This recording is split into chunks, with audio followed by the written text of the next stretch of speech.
So on March 9th, 1916, the nation was shocked to hear news of war not from Europe, but from a town in the United States. Well, I was approaching 4 years old. Of course, the sentries were the first ones who were killed, so there was really nothing to warn the town. Foreign soldiers had attacked American citizens as they slept in their homes. Pancho Villa, the Mexican revolutionary, had done the unthinkable, crossed the border with an army of 400 to 500 soldiers to attack the U.S. town of Columbus, New Mexico. For years, historians have debated over why Pancho Villa would risk the wrath of the United States by such a bold invasion of an American town. Some say it was retaliation for U.S. support given to one of his rivals in the ongoing Mexican Revolution. Others claim it was because an American weapons dealer had cheated him, or that Villa simply needed arms and supplies for his troops and knew where to find them. But what is known is the exact moment of Villa's invasion, 4:11 in the morning, a time frozen forever on the clock where the first bullet struck. They had no warning. My grandmother, all of them were in their robes and nightgowns. The Villistas had a passion for looting,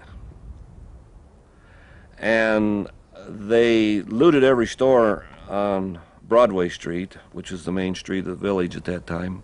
And they yanked the lockets off of my grandmother's neck and the rings off of my mother's fingers.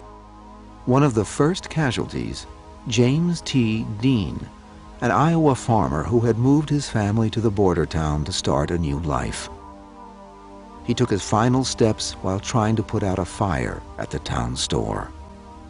Well, it was as he was going down Main Street, he got to Broadway, which is the main four corners of town, and that is as far as he got. That's where his body was found, with 17 bullet holes in him.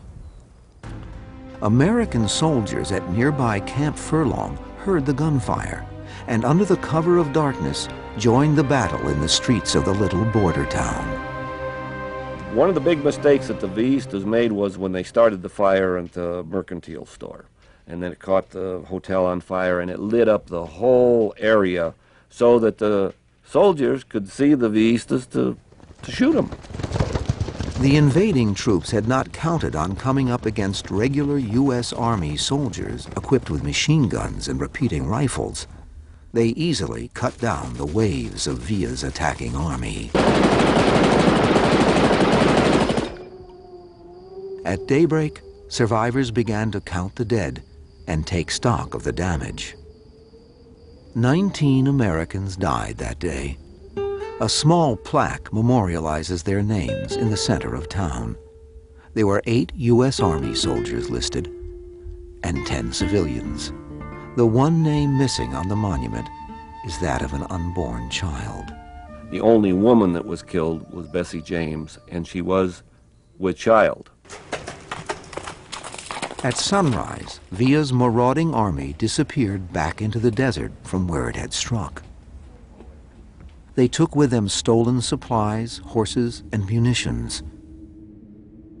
But the invaders had paid a heavy price in lost lives, 324. The invasion of Columbus, New Mexico was over in less than 3 hours.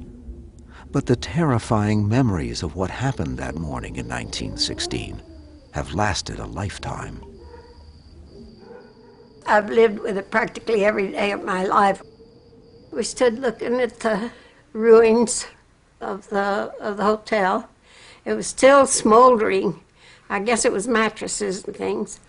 And they were crying, and my grandmother, they all put their arms around one another. And, you know, to a child, I was very struck with, oh, why are they all crying? You know, my grandmother, whom I dearly loved.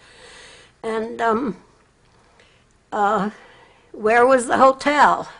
Why were all these horses dead and in the street? I mean, this is incomprehensible to a 4-year-old. News of the invasion into U.S. territory sent shockwaves across the country, all the way to President Woodrow Wilson in the White House. As soon as the United States was attacked by a foreign country, which was Mexico, even though it was a revolutionary, President Wilson had the power, under emergency power, to call up state militias on an international incident, which that was.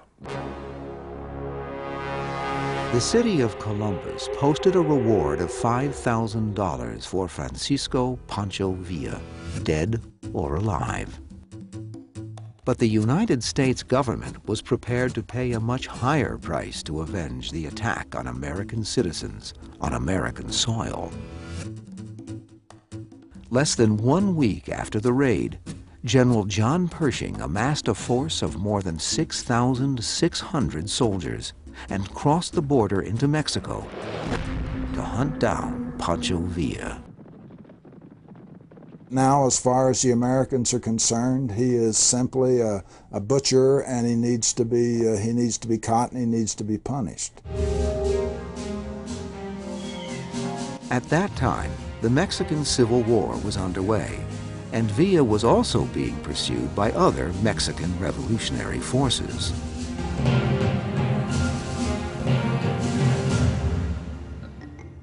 Pershing's mission to retaliate for the murders of U.S. citizens was officially named the Punitive Expedition. The American Punitive Expedition, in my judgment, came about primarily because this was the American way of saying to Mexico, if you can't control your own borders, we're going to control them for you. The Punitive Expedition is one of the most unusual military campaigns ever conducted without a declaration of war. It was the first time the United States used airplanes in combat. The first time the U.S. cavalry used mechanized vehicles, including trucks and motorcycles, in war conditions. And there were also some final actions.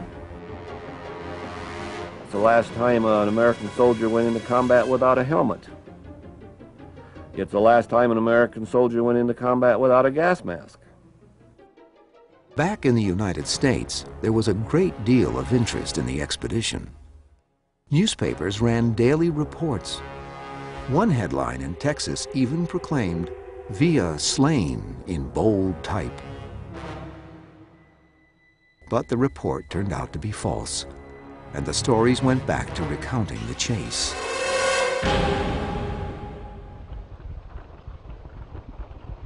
For 11 months, Pershing's army searched, and Pancho Villa hid. More than a dozen American soldiers lost their lives in skirmishes with Mexican soldiers.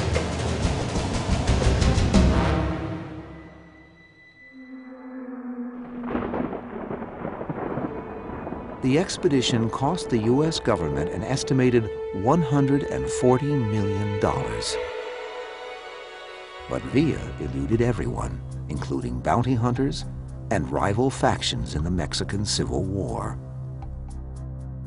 On February 5th, 1917, Pershing's army crossed the border back into the United States, never having caught so much as a glimpse of Pancho Villa.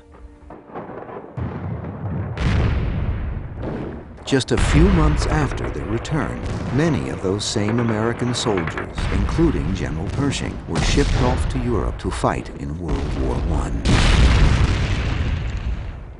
As for Pancho Villa, the only person in the 20th century to lead a military force against U.S. citizens on American soil, he survived 10 years of fighting in the Mexican Revolution and had retired to a huge hacienda to live out his life with his grandchildren.